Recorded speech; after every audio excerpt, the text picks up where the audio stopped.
नोएडा से बड़ी खबर है। युवराज की मौत के मामले की एसआईटी जांच तेज हो चुकी है। कल 7 घंटे तक नोएडा प्राधिकरण में एसआईटी की टीम मौजूद रही। तो शुक्रवार देर रात बड़ा हादसा हुआ था। प्राधिकरण की लापरवाही से सॉफ्टवेयर इंजीनियर युवराज की मौत हो गई थी। बता दें कि अब इस पूरे मामले को लेकर एसआईटी की टीम जांच पड़ताल करती हुई नजर आ रही है।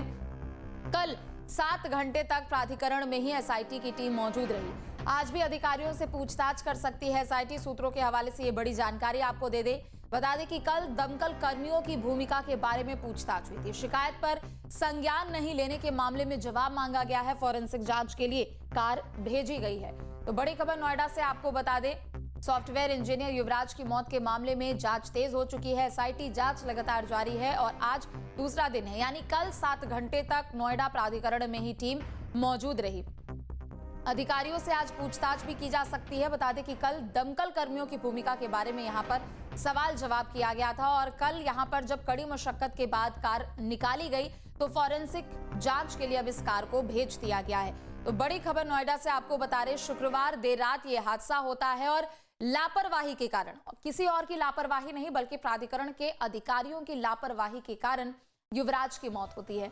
एसआईटी के कुछ सवाल है जिनका जवाब लेने की कोशिश की जा रही है। सड़क खत्म हो चुकी है लेकिन ना तो बाउंड्री वॉल है, ना ही वहां पर चेतावनी बोर्ड है। रिफ्लेक्टर तक आखिर क्यों नहीं लगाया गया, एसआईटी का यह सवाल है।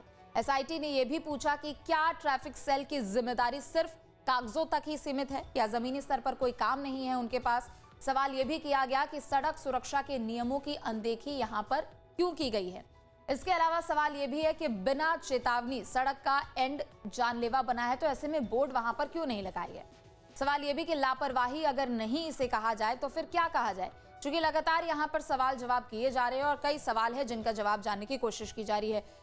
क्या क्या सवाल यहां पर किन किन लोगों से ये सवाल किए गए हैं ये भी यहां पर आपको बताते हैं। AK अरोड़ा से एसआईटी ने कुछ ऐसे सवाल पूछे हैं। सबसे पहला सवाल यह है कि निर्माण रुका लेकिन फिर भी बेसमेंट खोदकर क्यों छोड़ा गया। लंबे समय से एक ही पद पर जमे अफसर जांच के घेरे में हैं और बड़ा सवाल लापरवाही का ही है। इसके अलावा निगरानी और जवाबदेही शून्य, क्या ये मौत सिस्टम की चुप्पी है और फिर लापरवाही का नतीजा है। क्योंकि शुक्रवार को यह हादसा होता है, शनिवार रविवार कुछ भी अधिकारियों की ओर से नहीं कहा जाता है। तो ऐसे में सवाल यही है कि क्या सिर्फ चुप्पी ही एक बहुत बड़ा कारण है कि लापरवाही को लेकर किसी के खिलाफ यहाँ पर कार्रवाई की जाएगी।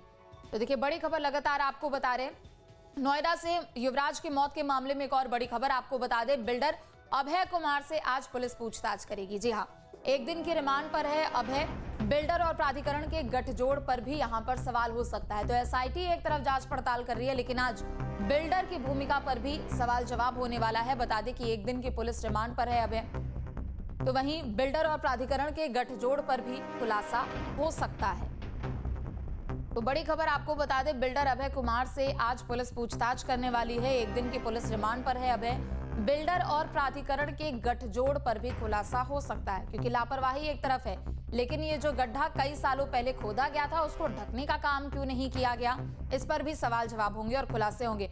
अमित हमारे साथ जुड़ चुके हैं इस खबर पर और भी अधिक जानकारी के लिए। अमित, देखिए कार्रवाई लगातार हो रही है। एसआईटी की टीम कल भी घंटों तक वहां मौजूद रही, आज भी यहाँ पर सवाल जवाब किया जाएगा। दूसरी तरफ बिल्डर से भी यहाँ पर सवाल जवाब किया जाएगा और यही बार बार बात निकलकर सामने आ रही है कि सिर्फ चुप्पी साधने से कुछ नहीं होगा।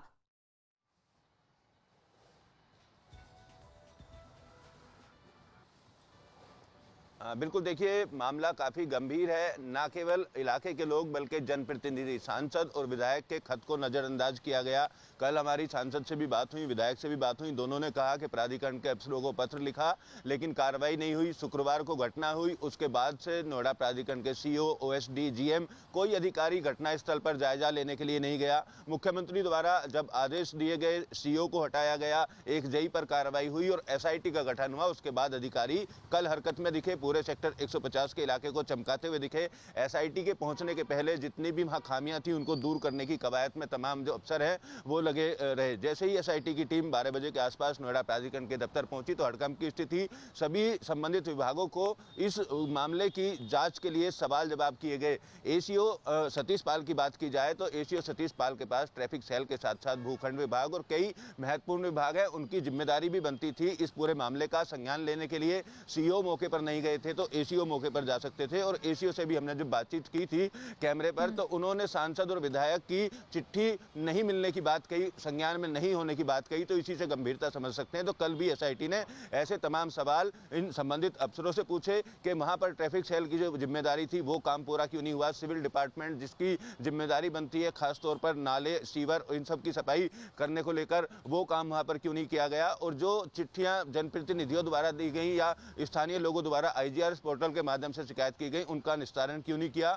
और घटनास्थल के बाद अधिकारियों ने मौके पर जाने की जहमत क्यों नहीं उठाई, पीड़ित परिवार से क्यों अधिकारी जाकर नहीं मिले। तो एक एक कर बिंदुवार तमाम सवाल कल एसआईटी की तरफ से किए गए। अधिकारियों की तरफ से एसआईटी को गुमराह करने की भी कोशिश की गई। जब मौके पर एसआईटी की टीम पहुंची और ये पूछा गया कि इस खाली पड़े प्लॉट में पानी कहां से आया है, किस चीज का पानी भरा हुआ है, तो अधिकारियों ने बरसात का पानी होने का हवाला दे दिया, जबकि ये कहना चाहिए था कि जो उस सेक्टर का सीवर का पानी है वो पानी नाले के माध्यम से यहाँ पर इकट्ठा हुआ, और अधिकारियों ने उस पर कभी ध्यान नहीं दिया, बैरिकेटिंग वहां पर नहीं लगाए गए। इस बिल्डर का काम के लेकर भी जानकारी आई है कि 2019 में ये जमीन लोटस ग्रुप से ली थी, और उसके बाद में यहाँ पर बिना प्राधिकरण की परमिशन के बेसमेंट की खुदाई शुरू की गई, बड़े बड़े विज्ञापन लगा दिए गए। विज्ञापन लगाने के लिए परमिशन ली जाती है, सीओ रितु महेश्वरी के आदेश पर 6 लाख रुपए की पेनल्टी लगाई गई थी बिल्डर के ऊपर, और काम रोकने के आदेश दिए गए थे।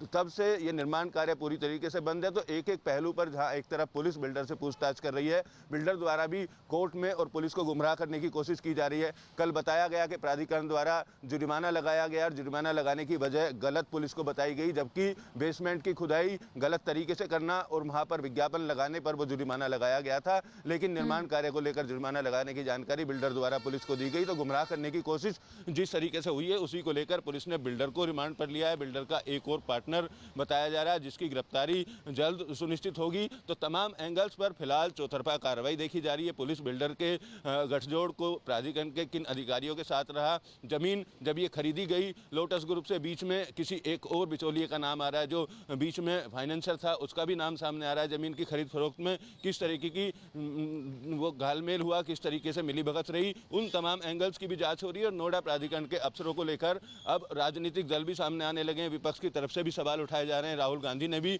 एक वीडियो बाइट जारी की है ट्विटर हैंडल पर, उन्होंने कहा है कि नोएडा प्राधिकरण में भ्रष्टाचार चरम पर है, और एक इंजीनियर नोएडा जैसे इलाके में अगर 1.5 घंटे 2 घंटे तक मदद मांगता रहा तो आप खुद ही समझ सकते हैं। तो राहुल गांधी की तरफ से बयान आने के साथ साथ समाजवादी पार्टी और खुद भारतीय जनता पार्टी के विधायक तेजपाल नागर से कल हमारी बात हुई, उन्होंने भी प्राधिकरण की कार्यशैली पर सवाल खड़े किए हैं। खुद जो लेटर लिखा गया था उसका संज्ञान नहीं लेने की बात की गई है। तो फिलहाल अब इंतजार एसआईटी जांच का है, शनिवार तक एसआईटी की जांच चलेगी, और एसआईटी की जांच में ऐसे अफसर जो लंबे समय से प्राधिकरण में जमे हैं, कई ऐसे अधिकारी हैं जिनका ट्रांसफर हो चुका है, उसके बाद भी यहाँ से रिलीव नहीं हुए हैं, तो कोई लालच होगा, लालच की वजह से तमाम जो अधिकारी हैं यहाँ पर जमे हुए, एक एक अधिकारी के पास 4-4, 5-5 विभाग उनको दिए गए, तो विभाग 4-5 होने के बावजूद भी काम करने की इच्छा शक्ति नहीं है। इंजीनियर की डूबकर मौत हो जाती है, गड्ढा कई साल से पानी भरा हुआ खुले मैदान में पड़ा रहता है। तो इन तमाम सवालों के जवाब अब एसआईटी मुख्यमंत्री के आदेश पर तलाश कर रही है। उनकी अधिकारियों की भूमिका को लेकर ही है कि सालों से एक पद पर वो बैठे हुए हैं, उनका ट्रांसफर भी हो जाता है लेकिन वो वहां से रिलीव नहीं होते हैं।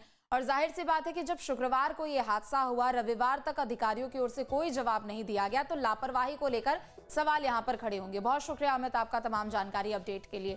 आपके मोबाइल पर तुरंत आएगी ब्रेकिंग न्यूज, स्क्रीन पर सबसे पहले दिखेगी बड़ी खबर, देश दुनिया की हर खबर एक जगह। अब आपके मोबाइल पर तुरंत फटाफट इंस्टॉल कीजिए न्यूज नेशन ऐप और रखिए खुद को अपडेट।